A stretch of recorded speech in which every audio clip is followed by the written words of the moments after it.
So kamar yadda muka sani dukan bayan wani lokaci kamfanin WhatsApp yakan yi updating ta yadda zai shigar da wasu sabbin abubuwa akan WhatsApp. So a wannan tutorial za mu tattauna dangane da wasu sabbin update da aka shigar akan shi karan kansa WhatsApp din. So ba tare da bata lokaci ba za mu je kai tsaye ka bude WhatsApp din mu na kan wayar mu kamar yadda yake a nan wajen. So kafin mu bude shi WhatsApp din da akwai bukatun ya zama cewa mun yi updating na shi WhatsApp din da muke aiki da shi ta hanyar shiga Play Store na kan wayar mu kamar yadda yake a nan wajen. Za mu yi searching na WhatsApp kamar yadda yake haka. So bayan mun yi searching na WhatsApp za mu yi updating din shi. Already na riga da na yi update na WhatsApp dina, amma na ku kuna shiga direct zai ba ku damar da za ku yi updating din shi. So bayan kammala update za mu bude cikin WhatsApp din mu kamar yadda muke gani ana. So anan akwai abubuwan da za mu tattauna ko kuma akwai abun da za mu yi bayani akai, musamman idan ya kasance misali kamar yanzu lokacin azumi za mu ga cewa akwai wa'anda kusan kullum sai sun tura mana message. Misali za su tura mana message na kaman happy iftar ko kuma wani makamancin wannan. So za ka ji mamaki idan an ce suna tura message din nan ne a lokaci daya, suna iya tura contact din su gaba ɗaya ko kuma suna iya tura contact wanda ya kai mutum 200 da wani abu ko makamantan haka. So ba sai lallai ka kirkiri group ba, kana iya samun dama ko kuma kana da damar da za ka iya tura wa mutane wannan wato wannan barka da shan ruwa ta hanyar yin makin na wasu mutane kai broadcast din su. Idan an ce broadcast na sani mutane da yawa za su san me broadcast, sai dai amfanin sa ne ba lalle su sani ba. Shell WhatsApp ya bada damar da mutum zai iya hada wani conversation tunda za ka iya tura wa mutane sama da 200 message lokaci guda ba tare da ka hada group ba. So hanyar da za ka bi shine za mu taba wannan dash guda uku kamar yadda muke gani a nan. So daga nan akwai new broadcast, so za mu select new broadcast. Daga nan akwai nambobi na kan contact din mu dukkan wanda muka yi saving za mu gan su a nan. Idan mun lura daga saman nan za mu ga cewa a cikin mutane ko kuma broadcast zai iya ba mu damar da za mu hada group na mutane 256 wanda za mu iya tura musu message a lokaci guda. So muna da damar da za mu yi selecting contact da muka ga dama. In ma ya kasance muna so mu hada contact din wayar mu ne gaba ɗaya, muna iya selecting din su kamar yadda muke ana.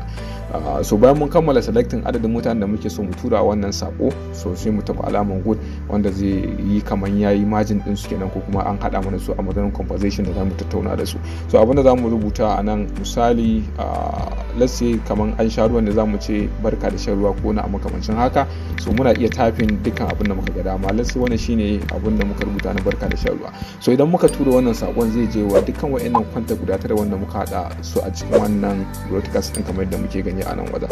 So wannan kenan.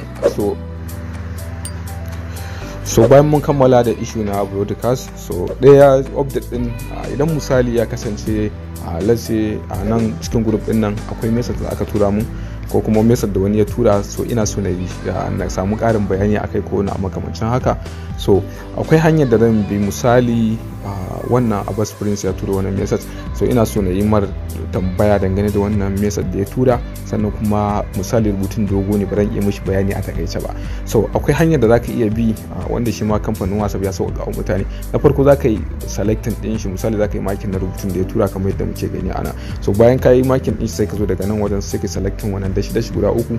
Daga nan zamu ga akwai replay privately, so zaka yi selecting din shi wanda direct zai kai ma shi zai kai ka wajen contact dinsa da dauke da subject ko kuma posting din da ya a group din da dukkan wasu abubuwa makamantan wannan. So kamar yadda muke gani ana, so ina iya mishi magana dangane da wannan issue din kamar yadda muke gani sai in tura masa.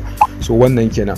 Sai kuma abu na gaba wato kamar da yanda ya kasance idan misali kana sauraron audio a WhatsApp, idan mutum ya tura ma audio, so baka da damar da idan ka fita daga kan contact din shi, misali ina sauraron wannan audio da aka tura mun, idan na fita daga kan contact din so ba zai ci gaba da yi ba har sai na dawo ciki na yi playing din shi. So yanzu kamfanin WhatsApp sun sauƙaƙa abin ta yadda in kai selecting ko kuma in kai playing na audio, misali na yi playing wannan, so idan na yi back bari na playing din shi.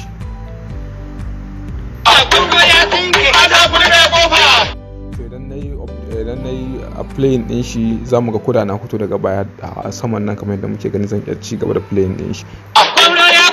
Sannan kuma ina iya barinsa misali ko da ya kai minti 5 zan iya playing din shi ci gaba da abubuwan da suka dame ni wanda shi kuma zai ci gaba da tafiya. So wannan sune ire-iren update da aka samu a kamfanin WhatsApp na wannan time din. So ina da yakinin cewa zuwa wani lokaci za a ci gaba da samun update akai a cikin shi WhatsApp din. So anan zamu dakata. Idan akwai abin da ba fahimta ba ana iya tambayar mu, wannan Allah ya kaddara muna da amsa zamu amsa. Sannan kada a manta a kasance da mu a kowane lokaci. ta hanyar taɓa subscribing da kuma taɓa ƙararrawa, domin hakan shine zai ba mu ƙwarin gwiwa wajen ci gaba da gabatar da tutorial masu alaƙa da ilimantarwa da faɗakarwa. Sai mu haɗa a wani tutorial insha Allah. Kasance da Arewa TV.